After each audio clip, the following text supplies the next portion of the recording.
Tuni ni sim som ni le ni le jing kum sang ni le som ni le gup ni kho in zong Thadou thusoh akunin vanoi thusoh dang ho Thadou pawa ngai tha ana anei ki tau te thusoh in sima wa si hlobu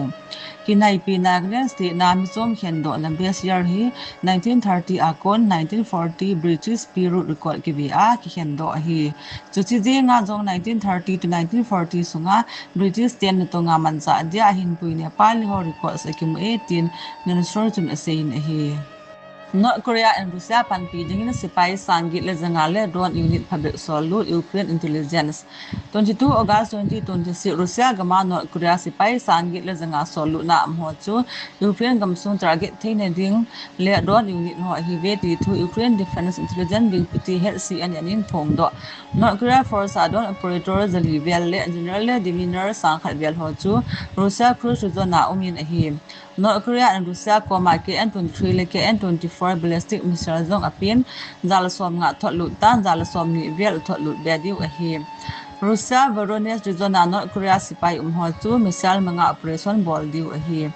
Ukraine intelligence danin Vladimir Putin in Kim Jong Un ka kimupi in North Korea sipai sangsom nga vel thum be dan asein a hi Tithui ama ho Ukraine gam sunga 60% vel NATO spy umial khun dinga asai mai hidin mi tam zon gin sa na ne yun hi NRC full form National Registration of Citizen hi Hisi Parliament thulu a India Citizen Jose Registration Bolding ti hi India mithing lo ho khol chil na hi state khat chun basier khat assembly a approve ding hi Hisi basier masanga electoral record apu pa voter list na zaw ho si chu original or indigenous citizen hiding ti na hi Hisi basier zawa hongchang lut or basier masanga voter list a zaw lo ho ni sum chun immigrant or foreigner tiagila ding hi Manipur Hills areas to akha ding da Manipur Assembly in 1971 or 1961 census dum tu ya base la ding kinil na no min 1960 base ra din phat sa ne yun hi kon khat chun 1971 state hut mu jo hi hen ativin Hill MLA ho apau po ngam umta loji un 1960 base ra ding central government sa ta ve Sading 1960 langin Hills area state road intervillage road hun lo na khuwa ki chengen anahi IVR hi 1980s babu hung kinei pan he khuniau cha mul chung dam ko ma chengen ekhi ji chun census ki bol chu enumerator ho chu lut na pha khu a ko na ki gal bol ngen hi census jong thu bizang le ngazanga ki the anahi e achuti le ku ki naga ki tilo ni sung tamta census registration na zaw loading hi gin chat hi NRCA parsatna kuki nagho them khat be immigrant gam danga kon hong chelu hi sa ding hi meitei politics hi aji chu 2011 le 2021 delimitation ki bol lo hi delimitation aki bol hills area assembly seat som to som langa khap bedding hi ichi seat chu wele akuna kila do a khap bedding hi iti chu hong hi le hill 34 seats wele 26 seats sitting hi izi achu brel ne chiru thi san zaw ba in MLA le ati traditional Meitei army apu do hlon hi ML le ati hi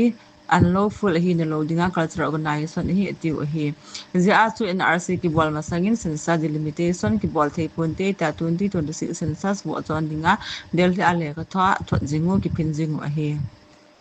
Kumthumbal jen kingata Imphal Dimapur Guwahati bus service jan ha ko na tha ben lai pan tan hi atha be a bus service ki pan na chun passenger jala somni lenga bus ni le tata winger nga a Imphal akon Guwahati zona national highway 2 achi hi government in na to ani hi mipi tian jong ki pat in la in chule bus service atha be a ki pan do ki hi ngamsunga boin umlo na polut na hiding hi tai tin passenger hol la ki pat tho ba risinga kon kiyam kumarjit chun aphong do in hi Manipur government in gateway in the WAQF board member ki hapna non-Muslim mini ki haplu the loading hi government order kin the lama kin sel ki bolhen ta lilong United Club LUC gon a lilong ami pitian ki zot na rally nei ki zot na chun mi sang zan hamin pan la in hi WAQF board na ki pat non-Muslim ki haplu the loading hi board member a ko non-Muslim ki la do hen ki slogan phabe pasamuvin hi China te hin agam sungwa YouTube zong 2009 apan ban abolu Facebook zong ban abolu Gmail zong ban abolu WhatsApp zong ban abolu hi YouTube khiala Chinese YouTube version bibili amanguvin Facebook le WhatsApp khialin wechat amanguwe wechat hi WhatsApp le Facebook ki kop tabang hi 20 August ni organization ki thlu na dong zuin tu ni kho a ki panna